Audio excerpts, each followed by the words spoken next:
मक्खनपुर गांव में मिथिला नाम की औरत अपने 5 बेटों के साथ रहती थी। पांचों के पास अलग अलग गुण थे क्योंकि ये बच्चे माता की कृपा से उसके घर पैदा हुए थे।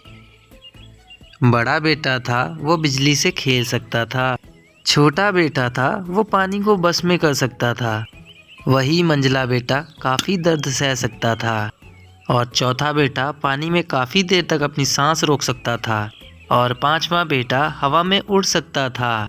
पर वो देखने में एक जैसे थे क्योंकि वो जुड़वा पैदा हुए थे, जिस वजह से उन्हें कोई भी पहचान नहीं पाता था। और मिथिला ने भी ये सब बातें सबसे छुपा कर रखी थी कि उसके 5 बेटे हैं, क्योंकि हमेशा एक ही सबके सामने जाता था और सभी उसी एक को जानते थे जिसका नाम था लाखन। लाखन। अरे तुम सभी सो जाओ क्योंकि तुम्हें रात में समुद्र से सीप भी तो लानी है जिससे हमें मोती मिल सके। हाँ माँ, हम सो जाते हैं, आप चिंता मत कीजिए। अरे चिंता की क्या बात है, तुम पांचों तो मेरे 5 रत्न हो और मुझे खुशी है कि हम सभी साथ हैं। हाँ माँ, और ऐसे ही हमेशा हम साथ रहेंगे जिससे कोई भी हमारा कुछ नहीं बिगाड़ सकेगा। हाँ हाँ बेटो, अच्छा अब सो जाओ, बहुत रात हो गई है। इसके बाद सभी सो गए। आधी रात को सब उठे और समुद्र में सीप पकड़ने नदी में चले गए। अरे भाइयों, जब तक मैं समंदर का पानी अपने मुंह में करता हूँ तब तक तुम लोग जल्दी जल्दी से सीप उठा लो। मैं सिर्फ 7 मिनट तक ऐसा कर सकता हूँ। हाँ हाँ भैया, हमें पता है, आपको रोजाना एक ही बात बताने की जरूरत नहीं है। हम जल्दी से सारी सीप उठाकर ले आएंगे। ठीक है, अब जल्दी से जाओ, मैं पानी अपने मुंह में भर लेता हूँ।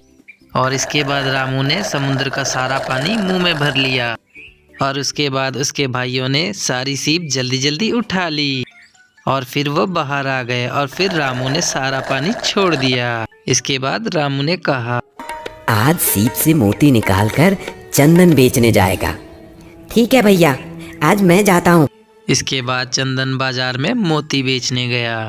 सभी मछुआरों के मोती बहुत छोटे थे और किसी किसी को तो सीप मिलती भी नहीं थी, पर चंदन हमेशा बड़े बड़े मोती लाता था और उसके मोती कुछ ही देर में बिक जाते थे। इस वजह से सभी मछुआरे परेशान रहते। जब उसके सभी मोती बिक गए तब उसके पास सभी मछुआरे गए। अरे भाई, तू इतने मोती कहाँ से ले आता है? हमें तो इतनी सीप मिलती ही नहीं है। हाँ, ये एकदम ठीक कह रहे हैं। मुझे तो ऐसा लगता है कि तू जादू टोना जानता है, इसी वजह से तू इतनी सारी सीप ले आता है। अरे नहीं नहीं भैया, ऐसा कुछ भी नहीं है, आपको गलतफहमी हुई है। अरे हमें गलतफहमी नहीं हुई है, हम क्या देखते नहीं हैं? तू रोज कितने बड़े बड़े मोती लाता है, जबकि हमारे मोती कितने छोटे होते हैं और तेरे मोती हमसे जल्दी बिक भी जाते हैं। बता, तू क्या करता है? हाँ हाँ भैया, मैं बताता हूँ। आप लोग कल रात नदी के पास आ जाना, मैं आपको भी इतने ही मोती दे दूँ। और इसके बाद वो घर चला आया। घर पर आकर उसने सारी बात अपने भाइयों को बताई। तभी उसके बड़े भाई रामू ने उससे कहा, तुम चिंता मत करो, कल मैं अकेला ही जाऊंगा, तुम लोग घर पर ही रहना। इसके बाद रात के समय सभी मछुआरे वहां पहुंच गए और रामू ने उन सभी से कहा, अच्छा, मैं अपने अंदर इस समंदर का पानी ले लूंगा, पर मैं सिर्फ 7 मिनट के लिए ही ऐसा कर सकता हूँ। अगर तुम लोगों ने इतनी देर में सीप नहीं ली तो मैं पानी को छोड़ दूंगा। अरे हाँ, तुम चिंता मत करो, तुम जल्दी से पानी अपने अंदर लो। इसके बाद रामू ने समंदर का सारा पानी अपने मुंह में ले लिया और सभी मौका देखकर सीप चुनने लगे, पर उन्हें काफी समय हो रहा था। रामू उन्हें बार बार बुला रहा था पर उसकी बात कोई सुन नहीं रहा था। हार कर उसने सारा समुद्र का पानी वापस छोड़ दिया। पानी के प्रभाव से वो सभी चिल्लाने लगे, बचाओ बचाओ, कोई तो बचाओ, हम डूब रहे हैं, हमारी मदद करो। अरे बचाओ बचाओ, हम मर रहे हैं, हम मर रहे हैं, हम डूब रहे हैं। हाँ हाँ, कोई तो बचाओ, इस रामू ने तो हमें मार डाला, बचाओ बचाओ। कुछ ही देर में सारे मछुआरे डूबकर मर गए जब ये बात महाराज को पता चली तो मछुआरे के परिवार वाले रामू को महल में पकड़ के ले आए। ये मैं क्या सुन रहा हूँ? तुमने नदी में डुबाकर बहुत सारे लोगों को मार दिया है।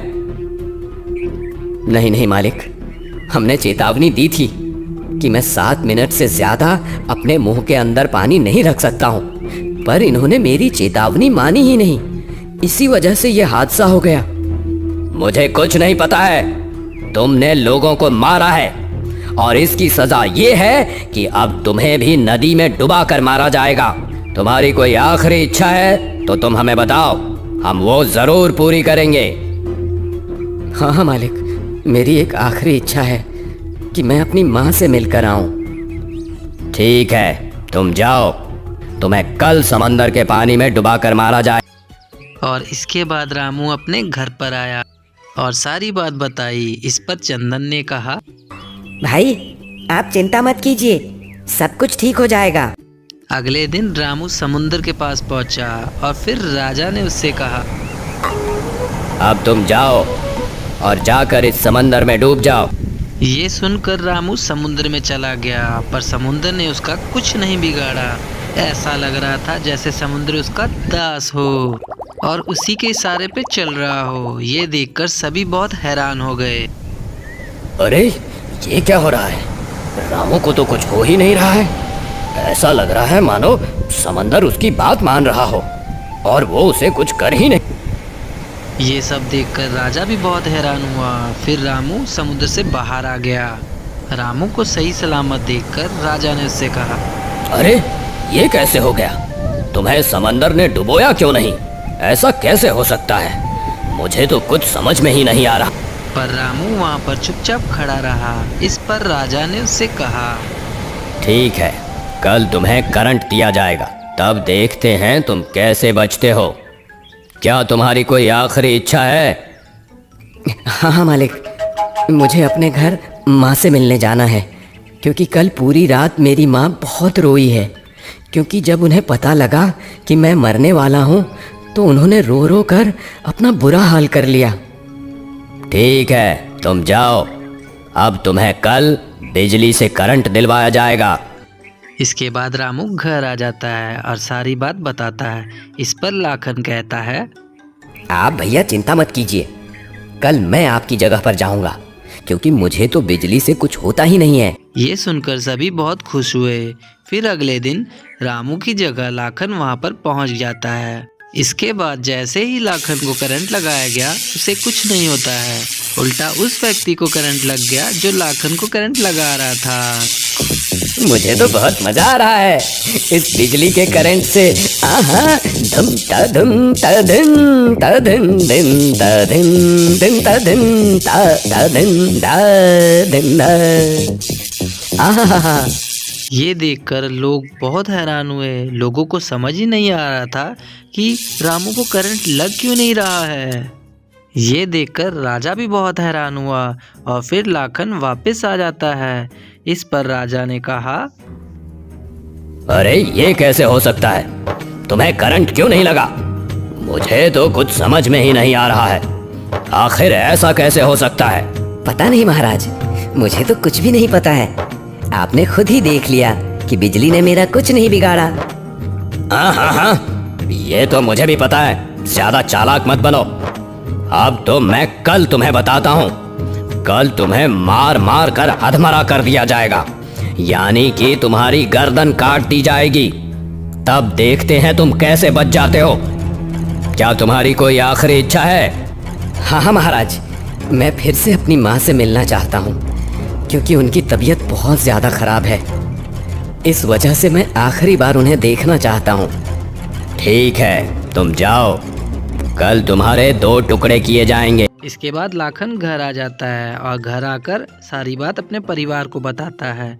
इस पर चंदन ने कहा, भैया कल मैं आपकी जगह पर जाऊंगा, क्योंकि आपको तो पता ही है कि मुझ पर मार का कोई असर नहीं होता है, ना ही मेरे टुकड़े हो सकते हैं।